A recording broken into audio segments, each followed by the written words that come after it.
You ever wake up in the morning and you get your phone and you really don't want to get your phone, but you end up looking at your phone anyway, find yourself looking at news alerts, Facebook, whatever you look at, and you start seeing news, and that news can drive you bananas.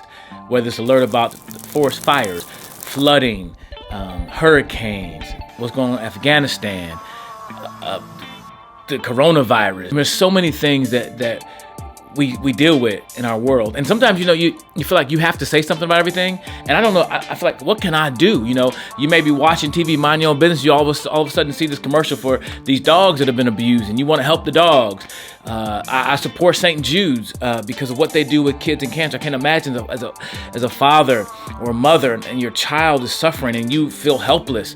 So I donate to them. There's other causes that we as a family have decided to support.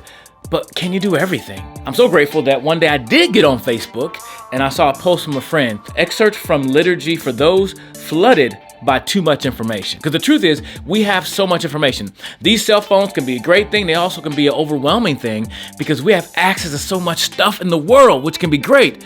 But on the other hand, this information and stuff has access to us and our hearts, and we can't always do something about everything we see. Sometimes we can't even process it all. And some people are really struggling with that. And that's one reason I think for the increase in depression and anxiety, because we're trying to take all this stuff in and do something with it. And I really like this, what she posted. We are daily aware of more grief, O Lord, than we can rightly consider, of more suffering and scandal than we can respond to, more hostility, hatred, horror, injustice than we can engage with compassion. But you, O Jesus, are not disquieted by such news of cruelty and terror and war. You are neither anxious or overwhelmed.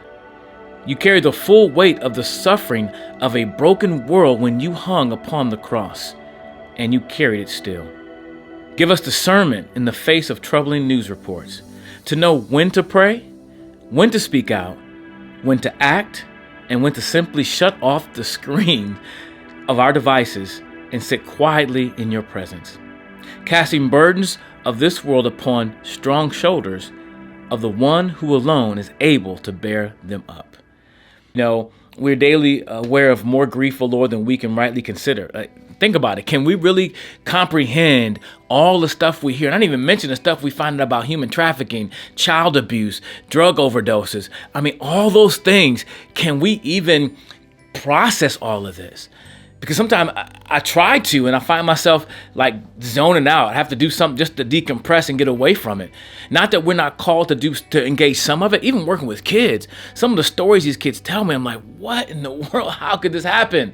Can we even rightly take all this stuff in, all the suffering, all the scandal? How can we respond to so much hatred and horror and injustice in this world? We can't. And that's why I need to focus on Jesus.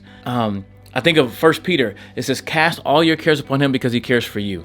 And that's true, that he cares for us. Therefore, we can cast our cares on him and not try to deal with all of that. And I think this prayer kind of gives me this idea that we need to depend on God even more, that we need to focus on God even more than we do already. Because as we get all this information, we can't process it all. We can't do it, but we can ask God for discernment. Give us discernment in the face of troubling news reports. Give us discernment to know when to pray, when to speak out, when to act, and when to simply shut off our screens and our devices and sit quietly in your presence. That's a hard thing to do without God's Spirit, without seeking God to say, God, I'm going to bring this to you. And I'll be honest, there's many times I don't do that because I think I can handle it, right? I think I got this, I'm smart, I'm intelligent, I know how to balance my time and do self-care.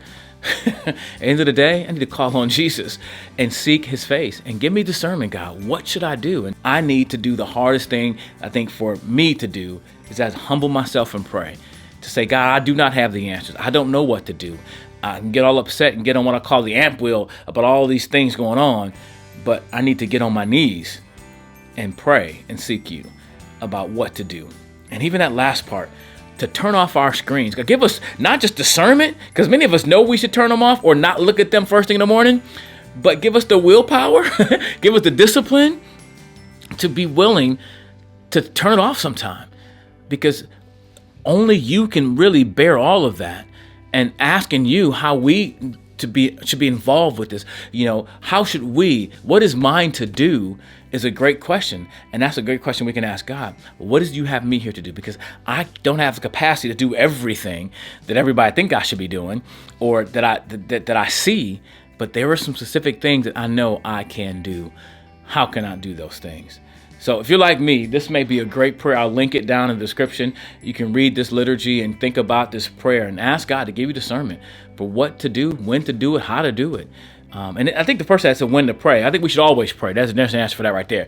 Pray without ceasing. Continue to pray when we see those things. And I was talking to my kids the other day. When we drive down the street, we see a car accident. Hey, stop and pray for a moment. Say, hey, God, take care of that. Would you help these people in the situation? Because if I was in a situation, I want you to pray for me. If you drive by me in an accident, I'm hanging out a car, pray for me. Because I think that's important that we take time to seek God over all these things. Because some people say, I only take the big things of God. Well, there's nothing big to God. It's big to us. So I take him a little of the big, the intermediate, take him all the stuff because he can deal with it all because he's God.